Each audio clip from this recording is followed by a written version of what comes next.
Hello everyone, I am Sarita Srivastava from Mahatma Gandhi शिक्षण संस्थान. Now I am going to teach Hindi standard 3.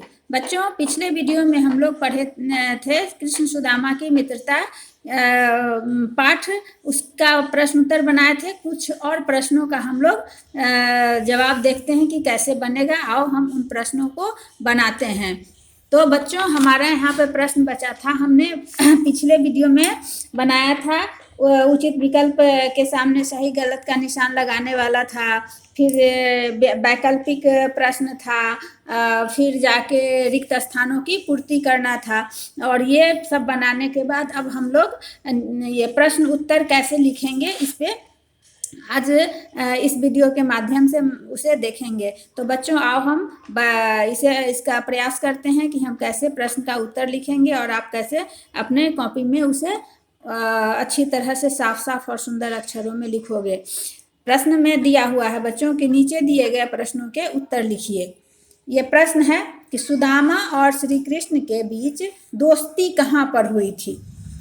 तो बच्चों, सुदामा उत्तर लिखोगे. सुदामा और श्री कृष्ण की दोस्ती गुरुकुल में हुई थी, क्योंकि दोनों संदीपन ऋषि के आश्रम में पढ़ने गए थे, तो वहीं पर इन दोनों की मित्रता हुई थी. ख में प्रश्न है बच्चों कि सुदामा की पत्नी ने किस बात के लिए जिद की थी. उत्तर होगा बच्चों कि सुदामा की पत्नी ने कृष्ण से मिलने के लिए जिद की थी. कृष्ण की पत्नी ने सुदामा की पत्नी ने कृष्ण से मिलने के लिए जिद की थी.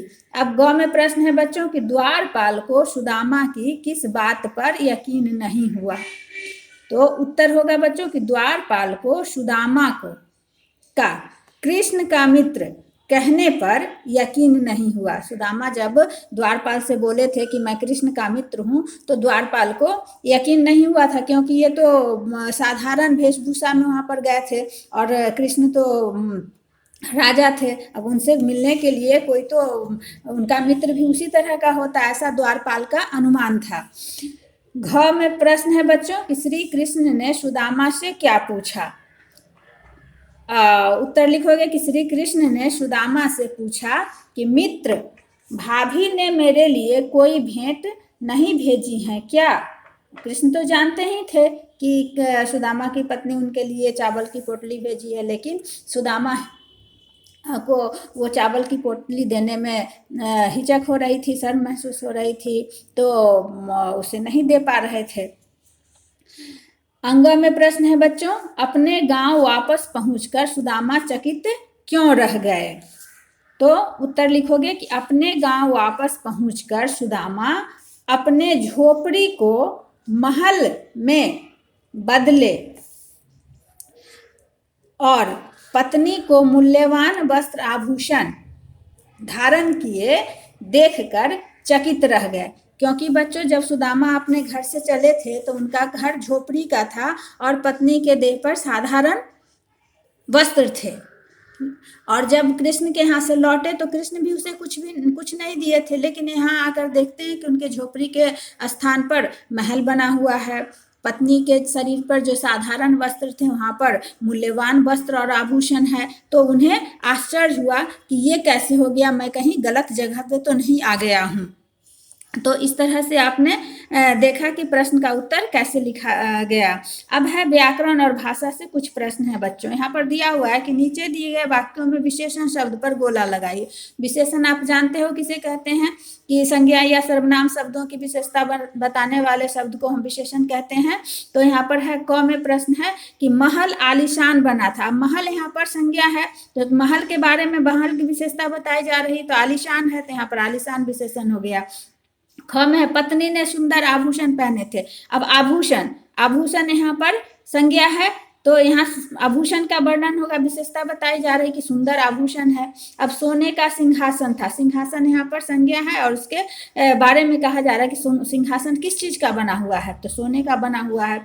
अब कृष्ण सांवले थे, तो कृष्ण यहाँ पर संज्ञा है, तो उसके बारे में कहा जा रहा है कि कृष्ण का रंग रूप कैसा है, कृष्ण की विशेषता क्या है, रंग की विशेषता कैसा है, तो सांवले है, तो सांवला यहाँ पर विशेषण शब्द हो गया। फिर आपका दूसरा प्रश्न है बच्चों कि नीचे दिए गए शब्दों के विलोम शब्द लिखिए। विलोम का मतलब होता है विपरीत शब्द या उल्टा शब्द। तो मित्र का विलोम क्या होगा बच्चों? शत्रु, राजा का, रंक, अमीर का, गरीब, रात का, दिन, सुख का, दुख, आना का, जाना। तो इस तरह से ये हम विलोम शब्द बनाते हैं।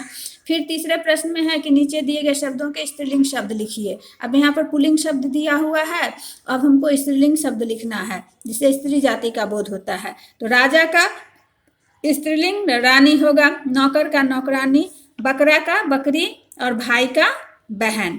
तो इस तरह से आज हमने सारे प्रश्नों का उत्तर इस पाठ का समझा और जाना।